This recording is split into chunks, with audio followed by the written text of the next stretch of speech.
Yep, we are in peak off-season form, my friends. This is a video about something that isn't real. This is a hypothetical. This is the extended episode. This is the Watcher versus Infinity Ultron. This is the what if part of the off-season, because we have ourselves a bunch of interesting hypothetical ideas that I had stumbled across online that I thought were intriguing enough conversation topics to make videos about.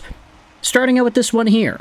You know, when it comes to the Montreal Canadiens, we have multiple what-ifs of things that have been done or draft picks the team has made that we all like to say what if about. What if the Habs drafted Tkachuk over Kotkaniemi? What if the Habs didn't draft Cole Caulfield? What if the Habs took Matvei Michkov over David Reinbacher? What if they took Wright over Slavkovsky? There are a bunch of what ifs, but the one that I wanted to talk about here was one that you don't really see mentioned as much as the other ones. You don't see anybody going out there and talking about this pick as much as the KK pick in 2018. You don't see many people talking about this pick compared to the Yuri Slavkovskys or the Reinbachers or heck, even the Logan Mailloux of the world. Today what I wanted to do was head over to the 2020 NHL Entry Draft and talk about the Montreal Canadiens' 16th overall pick, Kaiden Guhle. Now, Guhle, as we've all been familiar with over the past few years, is a good player. He's a good defenseman. Over the years, ever since being drafted, he's really stabilized himself as a minutes-eating, shutdown guy who was starting to produce a bunch of points too in the WHL. He was really rounding out as a potential top 4 rock, a guy who could go out there and just eat minutes, crunch opposing teams' forwards, make great breakout passes, and contribute offensively once in a while. Guhle has become more so of that type of frame today. But when he was drafted back in 2020, the direction that he would go wasn't necessarily all too defined.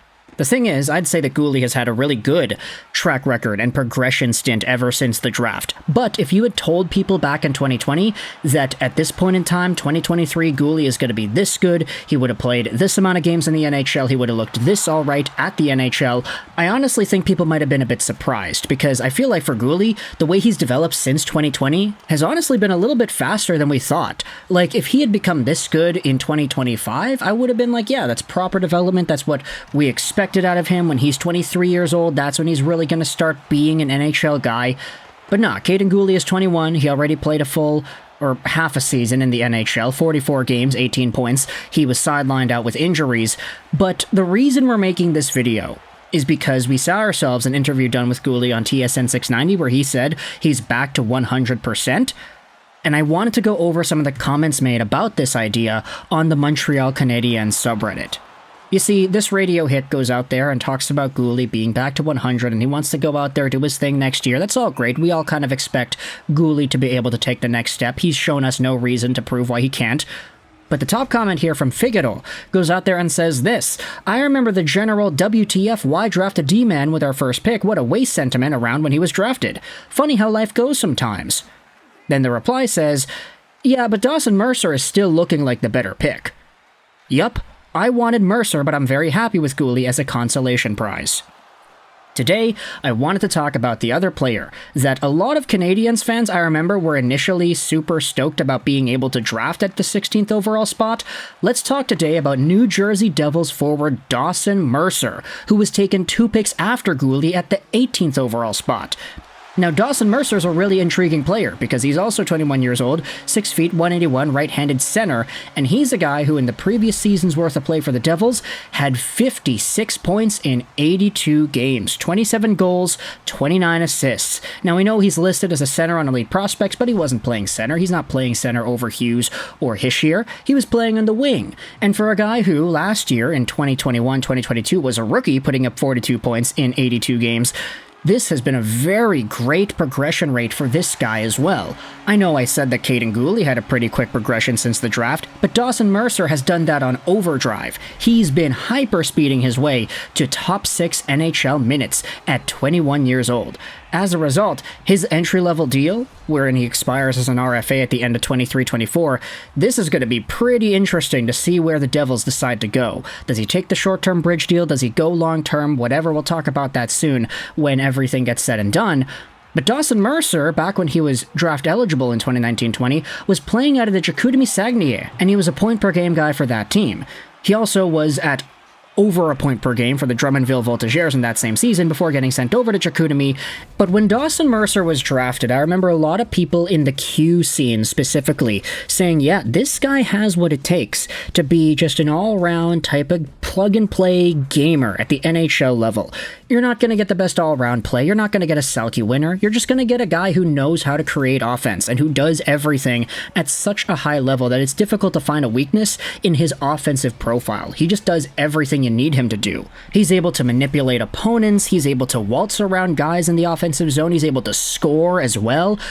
And this is an all-around versatile player that if everything goes right, I mean, his projection for the draft, the highest ranking saw him at 13. You had the lowest ranking, Craig Button, at 17, so he should have been maybe a mid-teens-ish pick. He was taken a little bit after at 18th overall. And because he was taken out of the Quebec League, a lot of Canadiens fans said, yeah, I've been seeing this guy for Chicoutimi. I saw this guy for Drummondville. He's good. He's a very solid player.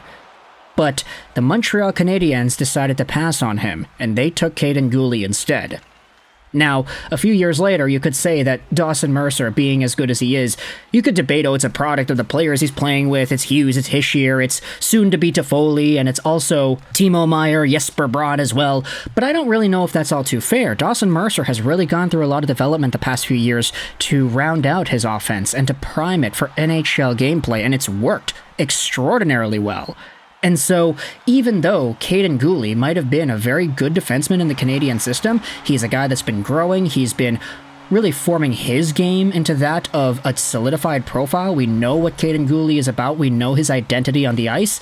Even though that may be the case, I don't know if it's all too fair to say I would have Guhle over Dawson Mercer right now, based off of where Dawson Mercer is going with his development.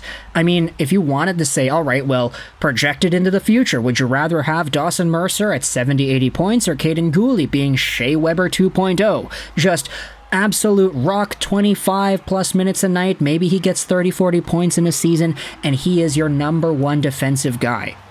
At that point, it becomes pretty much just a conversation of what you value more, but I would not go out there and fault any Canadiens fan for saying that Dawson Mercer would have been the better pickup at number 16 in 2020. Because if you think about what Mercer could have been with a guy like Nick Suzuki or with a guy like Cole Caulfield, have Mercer bouncing around with these other players, you might have had a lot more offense on this team. Just saying. Not that Kaiden Guhle can't provide that, it's just he can't do that to the same magnitude that Mercer can, which is okay. I mean, Guhle has his own strengths, which are very different from what a lot of these offensive forwards are able to bring. It's just kind of interesting how this ultimately has become the discourse, because nobody really talks much about the Kaiden Guhle pick in comparison to, oh, the Habs messed up by not drafting Tkachuk, oh, the Habs messed up by not drafting Shane Wright, oh, the Habs are going to mess up by not drafting Michkov. Kaiden Guhle at least has the benefit of the doubt that he has had his own very good development. It's just his development is in a different style than everybody else we've talked about before. You don't ever see these defensive shutdown guys get drafted and primed into NHL talent successfully without some sort of a conversation about the offensive guy taken after them. With Reinbacher, it's the exact same thing. If Reinbacher exhibits the same type of Kaiden Guhle development, he eventually becomes an NHL player and he looks good in the process, then I don't have any doubts that we're going to be saying the same thing about Reinbacher in a few years. But for Guhle right now, it's interesting how we're not hearing that. Maybe Dawson Mercer is an under-the-radar player still. Maybe because he's technically the 5th or 6th best player on this forward core, he doesn't get the attention he deserves. But man, this guy went out there with 40, 50 points these previous 2 years, and he's getting more goals on top of that as well. There was that stint he had towards the end of the season where he was scoring a goal every game or whatever it was. Dawson Mercer has started to really establish himself as a steal in 2020 after being taken after the first half of the first-round talents. He's gone out there and done his thing. Kaiden Guhle has gone out there too. Kaiden Guhle is at 100% now, which is awesome to see because we want to see him get better next season. But let me know your thoughts in the comment section below about the Canadiens taking Guhle over Mercer in that 2020 draft. I remember back in the time frame, there were a lot of people that said that that was the wrong pick, but as time went on and Guhle started to show himself off more, that discourse started to calm itself down a little bit. But I wanted to bring it back up here today just because, it's the off season, we don't have anything else to talk about. Let me know your thoughts in the comment section below. How is it that you feel about the Guhle, Mercer, Montreal, New Jersey thing 3 years down the line? Yes. Thoughts in the comment section below. I hope you enjoyed this. And bye.